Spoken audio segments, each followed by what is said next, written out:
Assalamualaikum warahmatullahi wabarakatuh. Perkenalkan, saya Erlin Juliandari dengan NIM I1M023104. Di sini saya akan menjelaskan tentang pengertian dari teori belajar humanistik. Teori belajar humanistik itu dikatakan abstrak karena teori ini lebih mengedepankan bagaimana cara seorang siswa itu belajar yang ideal daripada apa yang harus siswa lakukan kesehariannya atau dapat dikatakan sebagai hasil dari pembelajaran tersebut. Teori belajar humanistik ini dikatakan juga sebagai teori yang cara memanusiakan manusia. Mengapa demikian? Karena teori ini tuh lebih mengedepankan sisi humanis manusia. Tidak ada tuntutan jangka waktu pembelajaran sampai mana siswa itu harus benar-benar paham dengan materi yang diberikan oleh seorang guru. Teori ini berbeda dengan teori behavioristik, di mana teori behavioristik itu ada tuntutan jangka waktu pembelajaran. Sedangkan kalau teori humanistik ini seorang siswa itu diajarkan bagaimana cara belajar menemukan potensi yang ada pada dirinya itu. Seorang guru itu hanya sebagai fasilitator, hanya mengajarkan siswanya itu, dia itu harus benar-benar memahami apa yang harus dia kuasai di dirinya itu, seperti potensi dirinya gitu. Teori ini dikatakan berhasil apabila seorang siswa itu udah mencapai aktualisasi dirinya, yaitu dia itu menguasai lingkungannya, dirinya sendiri, misalnya contoh dari dirinya. Assalamualaikum warahmatullahi wabarakatuh. Perkenalkan, nama saya Habibah dengan NIM E1M02310005. Jadi di sini saya akan menjelaskan tentang tokoh-tokoh dalam teori belajar humanistik. Nah, tokoh yang pertama yaitu Abraham Maslow. Nah, jadi Abraham Maslow ini mempercayai bahwa manusia itu bergerak untuk memahami dan menerima dirinya sebisa mungkin. Nah, adapun 5 kebutuhan yang dijelaskan oleh Abraham Maslow untuk manusia itu sendiri. Kebutuhan yang pertama yaitu fisiologis atau kebutuhan dasar seperti makan dan minum. Kebutuhan yang kedua yaitu kebutuhan akan rasa aman dan tentram seperti terhindar dari kecelakaan, terhindar dari mara bahaya, terhindar dari ancaman binatang buas, terhindar dari ejekan orang lain, dan lain sebagainya. Nah, kebutuhan yang ketiga yaitu kebutuhan akan dicintai dan disayangi seperti rasanya bagaimana diterima dalam kelompok sosialnya. Nah, kebutuhan yang keempat yaitu kebutuhan akan dihargai seperti dibutuhkan perihal dalam hal kepercayaan dan tanggung jawab. Nah, kebutuhan yang terakhir yaitu kebutuhan aktualisasi diri, di mana seseorang menunjukkan atau membuktikan dirinya kepada orang lain.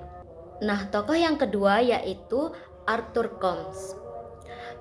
Perilaku batiniah seperti perasaan, persepsi, dan keyakinan membuat seseorang itu berbeda dengan makhluk lainnya. Nah, untuk itu, seseorang harus melihat dunia orang lain agar memahami individu satu dengan yang lainnya.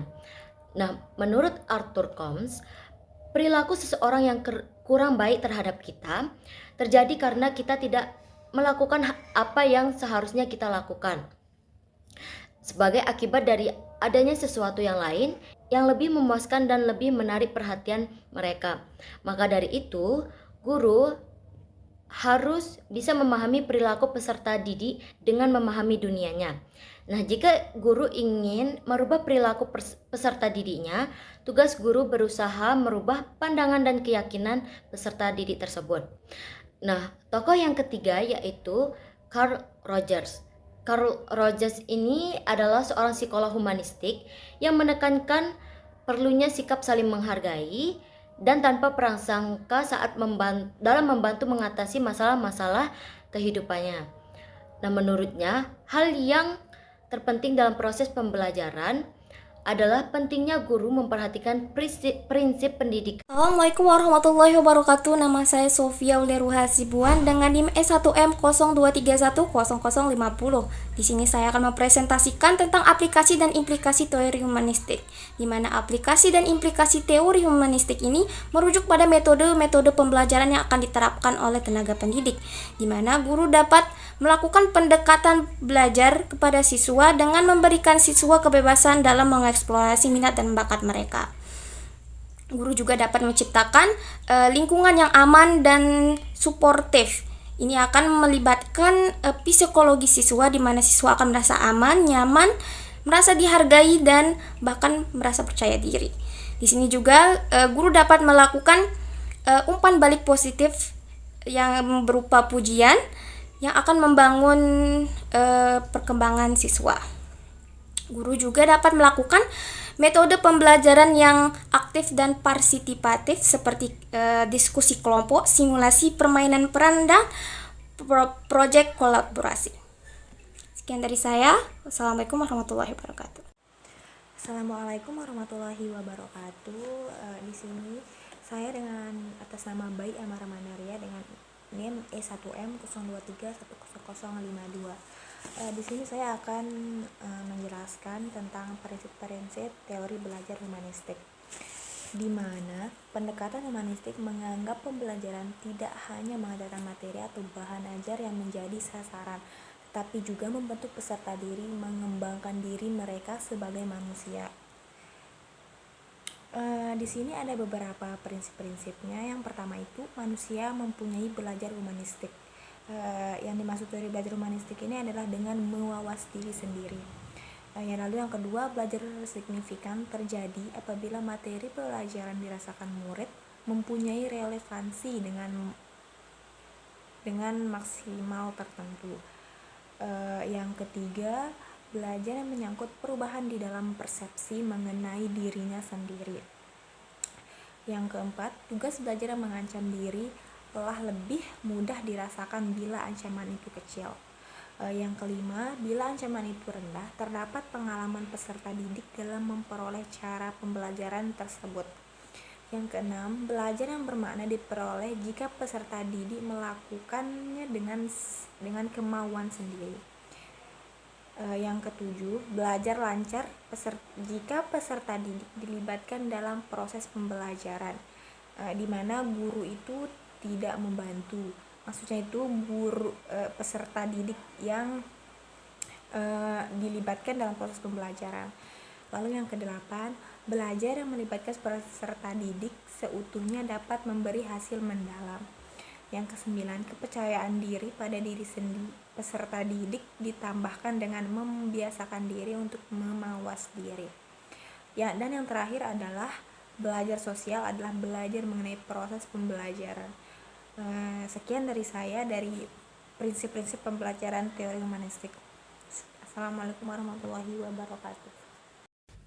Kelebihan teori humanistik. Yang pertama, teori ini cocok untuk diterapkan dalam materi pembelajaran yang bersifat pembentukan kepribadian, hati nurani, perubahan sikap, dan analisis terhadap fenomena sosial.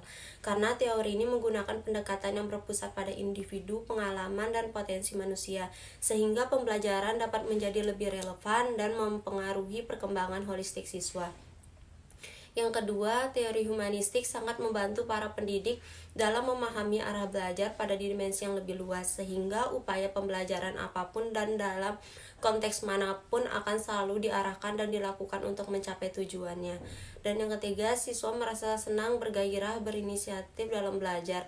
Dalam teori ini, peserta didik cenderung lebih aktif, sehingga output belajar akan lebih maksimal. Dan yang keempat, munculnya kebebasan untuk berpendapat tanpa dibatasi, dan kebebasan untuk mengungkapkan batasan. Dengan begitu, maka peserta didik dapat menjadi lebih kreatif. Teori ini mampu menciptakan suasana belajar yang saling menghormati kebebasan, mengeluarkan pendapat, sehingga mendorong siswa lebih berpikir kreatif dan terbuka.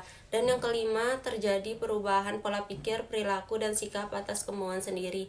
Dengan menerapkan teori ini berarti pembelajaran mengikuti pola pikir dan minat siswa, sehingga akan mempermudah siswa memaksimalkan potensi serta membentuk kepribadian asli mereka. Dengan begitu akan membuat siswa bisa lebih menemukan jati dirinya dan mampu menjadi manusia dengan kepribadian yang lebih baik. Dan yang terakhir, siswa diharapkan menjadi manusia yang bebas tanpa mengurangi hak-hak orang lain atau melanggar aturan, norma, disiplin, atau etika yang berlaku. Lalu kekurangan teori humanistik ini. Kekurangan atau kelemahan pertama dalam teori humanistik untuk mempelajari ilmu psikologi adalah pengujiannya yang dirasa tidak mudah atau dapat dikatakan sulit. Teori humanistik yang sifatnya adalah pembelajaran psikologi kepribadian, maka untuk mengetahui ukuran pasti seseorang sudah berhasil atau belum tidak bisa ditentukan dengan jelas. Dan yang kedua, kreativitas yang sering disalahguna karena semakin bebas dan tanpa batas kerap kali sering disalahgunakan untuk tujuan yang tidak sesuai dengan arah pendidikan. Dalam proses pembelajaran humanistik yang cenderung memberi kebebasan lebih terhadap muridnya, ini biasanya cenderung disalahgunakan. Misal dalam kerja kelompok ada beberapa siswa yang hanya titip nama tanpa ikut kerja. Dan yang ketiga, siswa yang tidak mau memahami potensi dirinya akan ketinggalan dalam proses belajar. Nah, untuk murid yang memang serius belajar pasti akan memanfaatkan kesempatan yang ada dan mencoba hal-hal baru. Berbeda dengan murid yang tidak serius, tanpa adanya pengawasan dari guru selaku fasilitator justru akan membuat si murid ini semakin menjadi malas dan tidak mendapatkan hasil apa-apa.